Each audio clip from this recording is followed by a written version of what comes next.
Red hot news. Property sector picking up the pieces in 2021. Greetings to all real estate selling professionals. We are indeed happy to present to you our weekly bulletin specially sourced and adapted for real property professionals like yourself.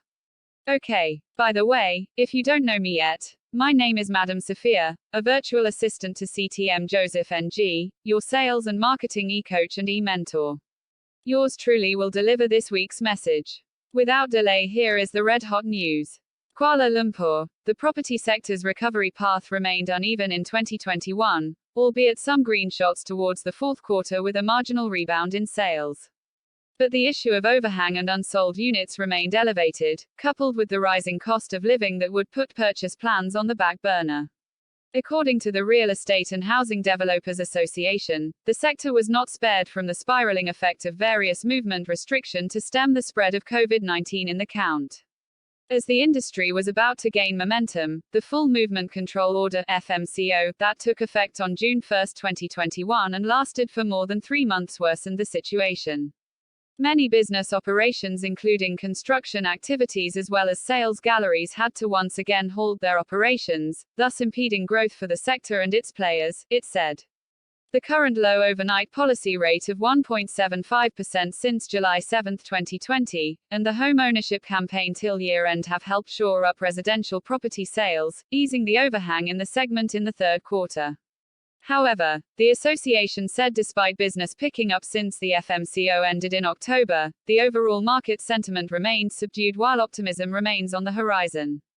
By state, Johor has the highest number of unsold units 24% share, in Malaysia, followed by Kuala Lumpur 20% and Selangor 18%.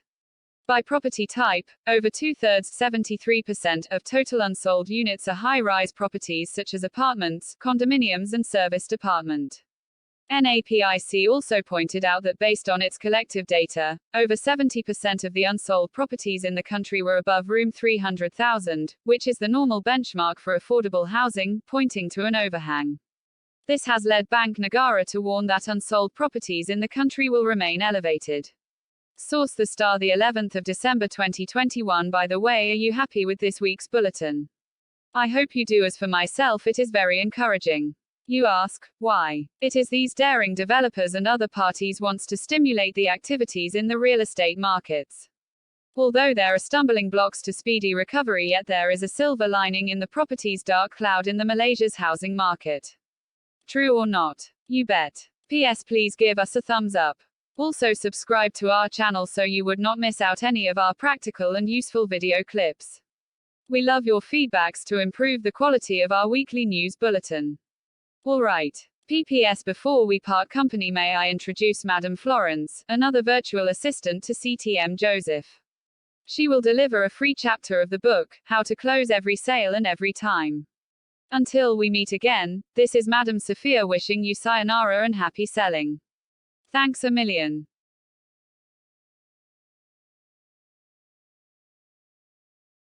Thank you Madam Sophia for appointing me to deliver the chapter 18. That is the summary close. It's from the book, How to Close Every Sale and Every Time, written and published by author CTM Joseph NG. Without speaking another word, may I introduce myself as Madam Florence, another virtual assistant to CTM Joseph NG. Alright, here is the free chapter for you. Chapter 18, the summary close. Quote, closing the deal is not just selling, it is moving people from where they are, to where they should be. Helping them make the right choices and take action toward their financial freedom, peace of mind, and legacy. By Farshad ASL, he is the embodiment of the American dream. After emigrating from Iran to the United States, with only $400 to his name and barely able to speak English, he rose through the ranks in business to create a powerfully successful enterprise. Allow me to kickstart this chapter with my personal secret. Okay. To be very frank, when it comes to discussing the terminology when describing sales personnel's outlook on summary close, there are things to be clarified. As for me personally, and I know of many sales people who hold prejudice against these terminology and would publicly declare the disconcern. Like many of them, I faced the same problem before. Nevertheless, let us look at summary closing, whether it does works. Alright. Believe me, this one of the most powerful sales closing techniques you can honestly use without a shadow of doubt. Really. So what exactly is the summary close, and how does it work? In this chapter, we'll look closely at what the summary close is, why it works, as well as some of the key ingredients you need prior to using it. First thing first. The definition is, first. Put simply, the summary close is summarizing various things a potential client wants with the outcome they're looking for, and then asking for the sale. Makes no mistakes, it must involves repeating back what they are after, then formulating the outcome they want by achieving what they want. On the other hand, sometimes we ask ourselves this question: why does the summary close works well? In truth, the summary close is an excellent closing technique because it doesn't make assumptions on what they're after.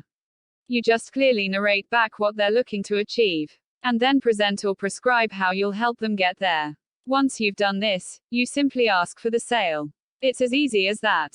True. Furthermore, there are two key ingredients you need to follow prior to being able to use the summary close successfully. Some words of caution. There are things you need to do prior to using a summary close. To reinforce, it must be clearly stated that before using the summary close, there are two key ingredients you need to include, as well as you learn from your potential client. These are detailed below. Firstly, there is the question of pain. One of the things you'll need to summarize when using a summary close. That is the current pain and issues they're now dealing with. This is one critical of the many emotional drivers behind why people buy. It is because the prospect is currently going through some kind of pain or discomfort that they're trying to move away from. Again, it's vital to learn what their pain points are, and then outline this during your summary close. Next factor is the all-important desire. This second emotional driver behind why people buy is that they have a desire for a better state than their current situation. Frankly speaking, the word desire could be branded in a few ways. These include a positive outcome, their end goals, or a future state. To be crystal clear, when you're summarizing and using the summary close, you also need to outline the desire they're hoping to get when they have a solution.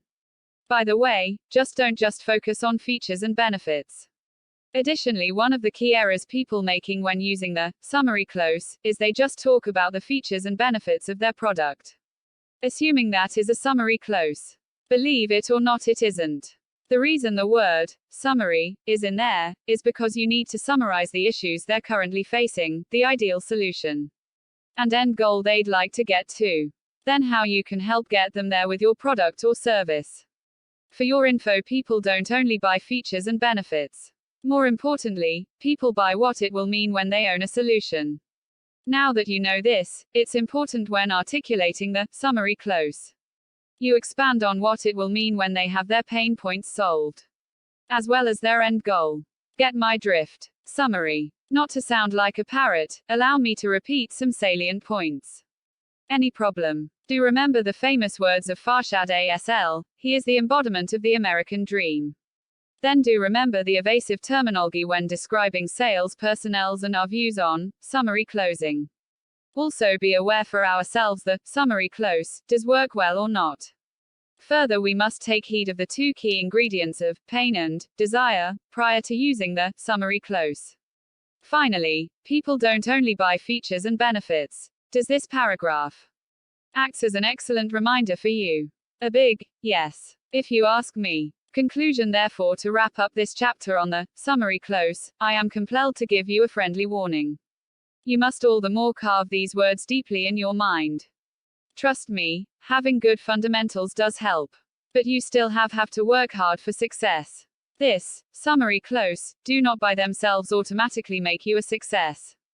True or not? That said, my work is done in this chapter.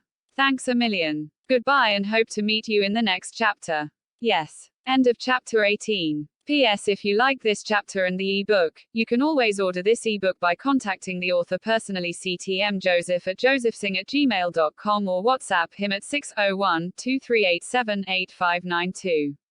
This ebook is currently on offer at only $1 or RM 8.00 for exclusively for sales professionals like yourself. It is for limited time only. So, hurry now to secure your order. Yes.